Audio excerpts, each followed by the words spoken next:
Hi, this is Larry Bauer, Chief Executive Officer of the Family Medicine Education Consortium, and I have the distinct pleasure today to be interviewing Kim Marvel, who is a clinical psychologist and Emeritus Executive Director of the Colorado Commission on Family Medicine. His career has primarily been in the field of family medicine education. He has spent some time as Director of Organizational Development in a hospital system for a few years. Dr. Marvel, thanks for joining with me. My pleasure.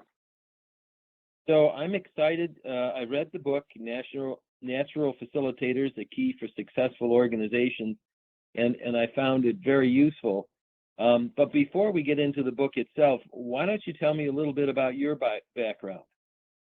How'd you get started? Sure. What brought you to family medicine? Sure. Yeah, I started out as a teacher of psychology in college and then went back and got my doctorate in clinical psychology and found my way to family medicine education and was a behavioral science faculty member for years and then became an associate director in a program and in 2 different states and ended up in Fort Collins, Colorado with the program there.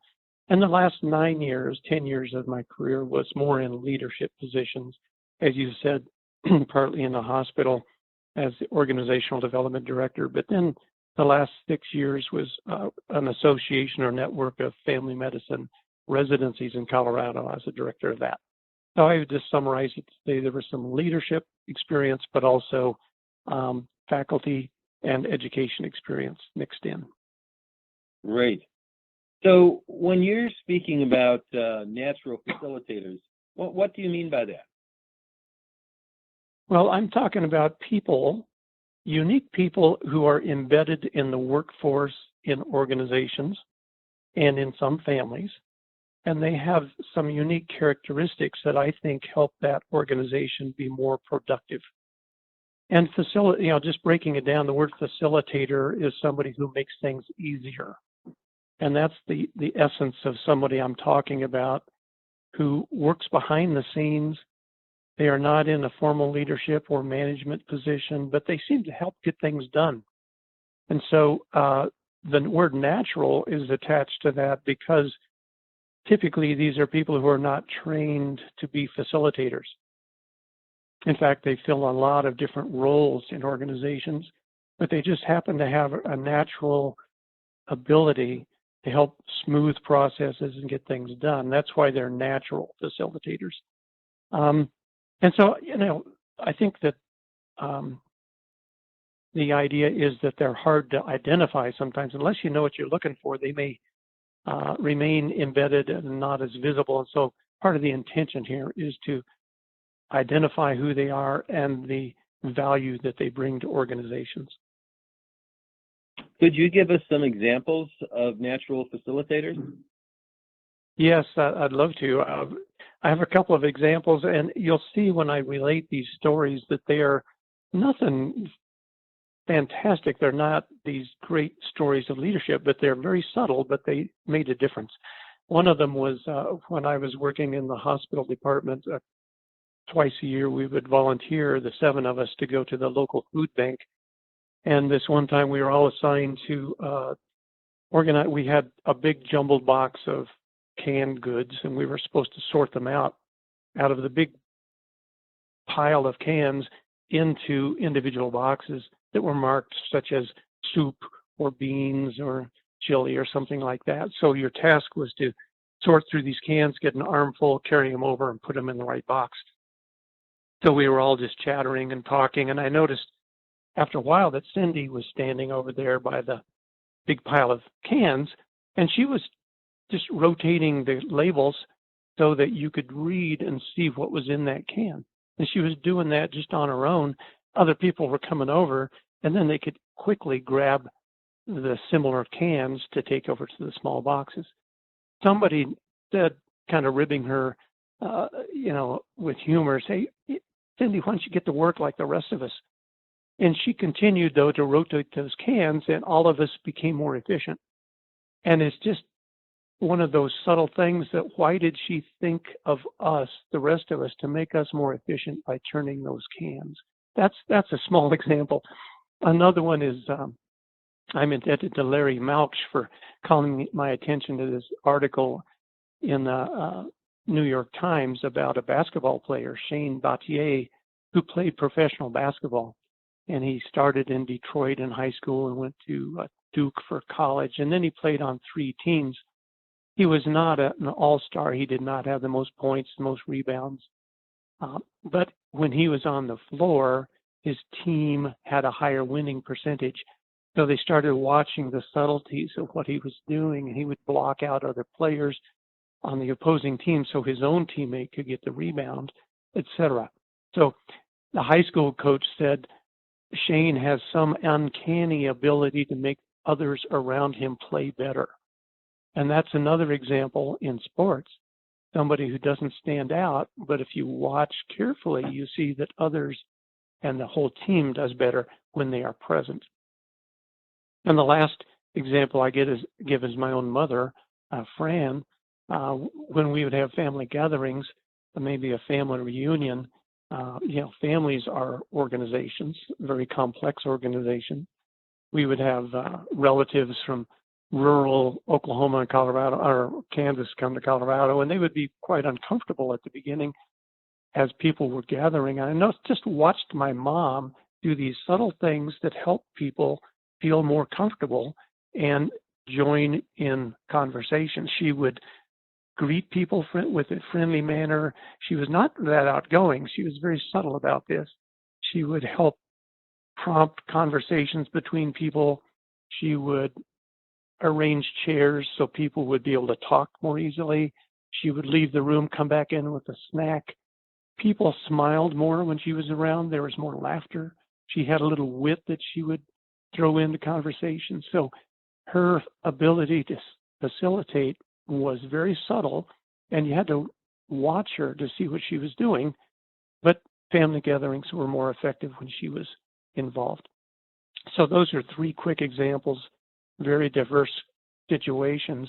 Somebody doing something quite subtle, kind of behind the scenes, but when they do it, other people are more productive and often a little more lighthearted. So you decided to conduct a study about natural facilitators. What did you find? Describe your study, please. Sure. The study was one in which I started in family medicine residency programs, and I went to the program directors in these programs, and I just said, can you think of anyone in your organization, in the clinic, or in the program, the residency education part of the program, when they're involved, things just seem to go more easily and they're more productive, and gave an introduction, and they almost immediately could pick out 1 or 2 people that came to mind. And so what I would do is interview those people and record the conversation. I had a set of questions that I asked them, such as, tell me about your job. For you to be effective, what do you need to be able to do well? If somebody else replaced you, what would they need to be able to do to be effective, etc. And those interviews were recorded, and then I transcribed them and then analyzed, looked for themes, characteristics that were common among these people. So in that part of the study, I interviewed 7 individuals in 4 different clinics, and then 3 supervisors also in separate interviews. After that portion of the study, I expanded beyond medical clinics and went to car dealerships, government offices, public utilities, university department. So a total of 11 different organizations. Same thing, I would ask for examples of good facilitators who were not trained and not in formal leadership or management positions. So at the end, I had interviewed 29 people.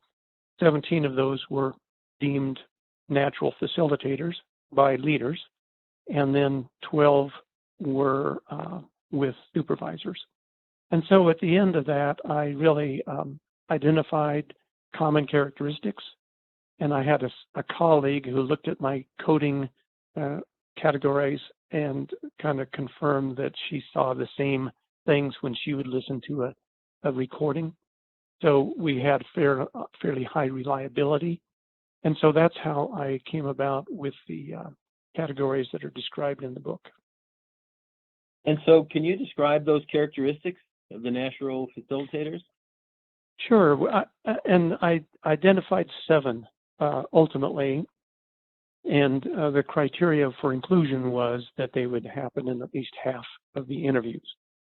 And the first couple are kind of practical things. One of them is that these people are more satisfied to work on completing tasks than on kind of the big picture. That is, they really are kind of action-oriented. They focus on getting something done. They really are often the first one out of the meeting that says, all right, for us to do this, what's the next step going to be? Let's make an action plan. That's their area of interest. A related skill is being organized. And almost all of them were highly organized people. Not all of them, but they would do things like they would naturally make lists or a matrix that they would follow to help keep projects on track. Excuse me. So lists, sometimes 2 lists, one for short-term projects, one for long-term projects. So the first 2 have to do with kind of practicality of getting projects finished. They get satisfaction out of that, and they are highly organized, and they can anticipate the next steps that are needed. So these people work well on committees to help move things along. Moving on from those first 2 characteristics, a couple of things that are more related to emotional intelligence. One of them is being perceptive, reading the room, picking up on others' feelings, and asking in on for their input. So they're highly attuned to other people. And part of that is asking questions and pulling information from other people.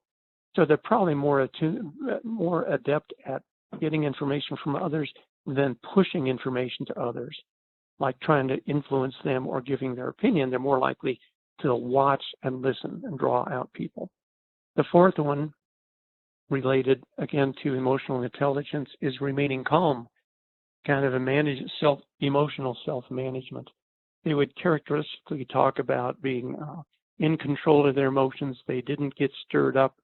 Their supervisors often use the word unflappable. These people seem calm, collected, and they don't get worked up if a group is under stress. Number 5 is an important one, positive presence.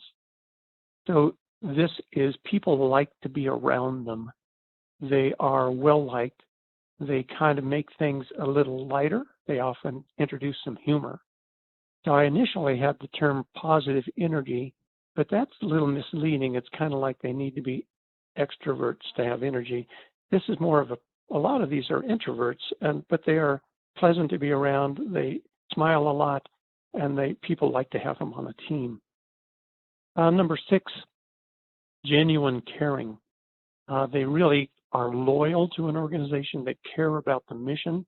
They are committed to what the group is about, and they help out other people. They go out of their way to help colleagues when they're stressed or busy. And the final one is a systems awareness, people who are able to connect the dots. These are people who see the bigger picture. That is, they don't necessarily want to be involved in vision and where we're going, but they are aware of how their decisions or their group might affect somebody else in the next room or somebody in another department. And they often know of people who might help because they've been in the organization for a long time due to their loyalty. So that's systems awareness. So to summarize it, kind of completing tasks, being highly organized are the first 2. Being perceptive and remaining calm are 3 and 4. 5 and 6, a positive presence and genuine caring. And then the final one is systems awareness. And in your mind, how do the natural facilitators differ from managers and from leaders? Yeah, that's a great question. And it was a challenge when I first was investigating this idea. Is this just another form of leadership? Is this servant leadership? But as I read more about leadership and compared my own experience, I really think that leaders and managers have defined roles in organizations that are obviously very important. Um, and if you can imagine, as I describe this, as a Venn diagram of three overlapping circles, leaders, managers, and facilitators being the three roles that overlap. I think that leaders are really, their key is influence, aligning the workforce, providing resources, communicating the vision, the mission, getting the right people on board. Managers, they're the ones that implement the vision, that provide the structure, they hire, train supervisors, hold others accountable. Facilitators, what their strengths come in is this smoothing out processes, attending to detail, anticipating next steps, and they really want to focus on tasks that need to be completed. They are perceptive, they listen, they inquire, and they infuse optimism into processes. They really are the people that support managers and leaders. Cool. So is a natural facilitator, are they born that way or are they made that way? Are there things that people can do to develop their natural facilitator skills? Yeah, it's a great question. And one of the questions I ask in the interviews was, as you talk about the strengths and what helps you be effective in this job, is there anyone in your family of origin that might have similar skills or personal attributes that you have? And so that was interesting discussion. Most of the natural facilitators were able to point to someone in their family that was kind of similar. Usually it was a mother, but sometimes a dad, but the great majority were mothers. And so it brings up this question, is this something you learn at a young age and you kind of bring in, or is it partly genetic, that idea of being organized and detail-oriented? It's probably like the nature, nurture, or controversies. It's a little bit of both. But it's clear that these people bring these skills into their job. It's not something that I typically picked up through training. It just comes naturally. That's the natural part. But I do think that leaders are able to learn from facilitators some of those skills of listening, how to run meetings, how to be in tune with people, how to draw out others and to get their opinions, and vice versa. People who are facilitators who might want to work into leadership or management positions can learn assertiveness, difficult conversation skills, how to make decisions, all those things that may not come naturally for them.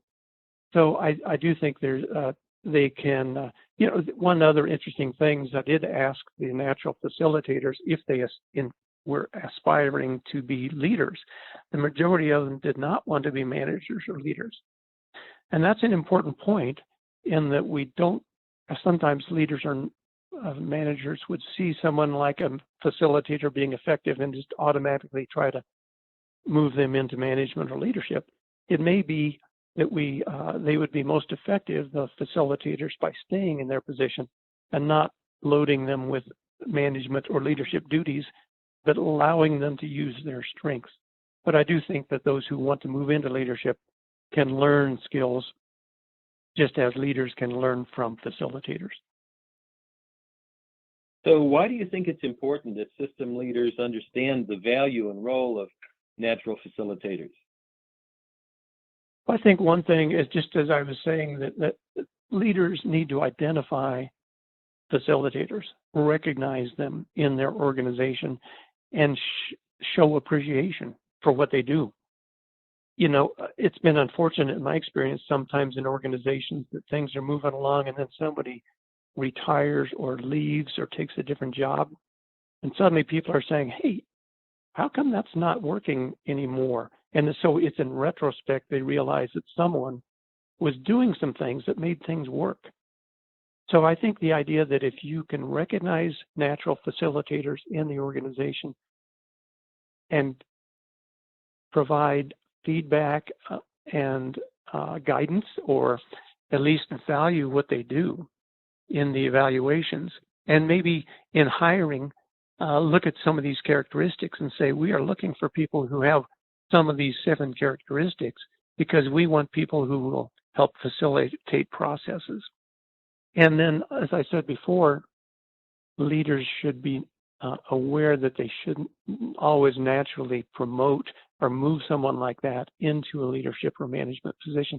It may be that their preference is to do exactly what they're doing and to give them space to do that, or to put them on strategically in certain task forces or groups that are working on projects, and carve out time for them to do that and not overload them with a lot of other things to do. So I think those are reasons why leaders would benefit from being aware of natural facilitators. And just thinking about the reinforcement, the reward to create the incentives for the natural facilitator to do their thing, so to speak. What kinds of things? I know there's money, but for a lot of people, as Daniel Pink said, money isn't really the driver. It's more about motivation. How can a leader or a manager reward a natural facilitator in a way that really aligns with their motivation? Yeah, that's a great question. I do think it takes some sensitivity on the part of the leader to realize, and some of these natural facilitators don't want to be acknowledged in a group. Some of them are fairly introverted. And so one-on-one discussions of just honestly saying, you know, I noticed here's some things that you're doing really well, and I appreciate how effective you are, and as a result, I am. And so I think just commenting on that one-on-one and realizing that your feedback probably needs to be tailored depending on the personality of that facilitator. Others are more outgoing and wouldn't mind perhaps being recognized in a group. But I do think there's a personal acknowledgement of what a facilitator brings to an organization that probably is the core of what a facilitator then would feel like, hey, you know, what I'm doing is bringing value, and the leader recognizes it. That probably is very gratifying to someone like that. And right. I do think giving them an opportunity to do that in groups on projects is probably also rewarding to somebody to say, hey, my skills are being recognized and I'm being used well. Cool. So I really enjoyed reading your book. I found it very helpful. And how could people locate your book if they want to get a copy? Sure. I'd be delighted if people were interested in finding the book. Again, the title is Natural Facilitators, a Key for Successful Organizations. It can be found on Amazon. It's as a paperback and also as an ebook in Kindle format. And also through Barnes & Noble, again, a paperback or an ebook like Nook. And anywhere books are sold, you would be able to order it. So by my author name or the name of the book, either one, and it should be available readily on Amazon and elsewhere. And just to make it easy for people to search for you, why don't you spell your name? Sure. So it's K-I-M, Kim Marvel, M-A-R-V-E-L. Great. Kim, I've really enjoyed your book, and I enjoyed this interview, and I'm hoping this can help you to connect up with an audience, because I think that organizations really need natural facilitators and need to recognize their talents and abilities. And as a leader or manager of an organization myself, I'm always on the lookout for who on my team has those roles. And I think in a larger organization, that would be especially true. Well, great. I appreciate the opportunity to talk about the book. It's near and dear to my heart, this whole idea And I would welcome any opportunities to talk to groups or to communicate one-on-one with anyone who would like more information. Great. Well, Kim, thank you very much for talking with me today. Thank you, Larry. Okay, so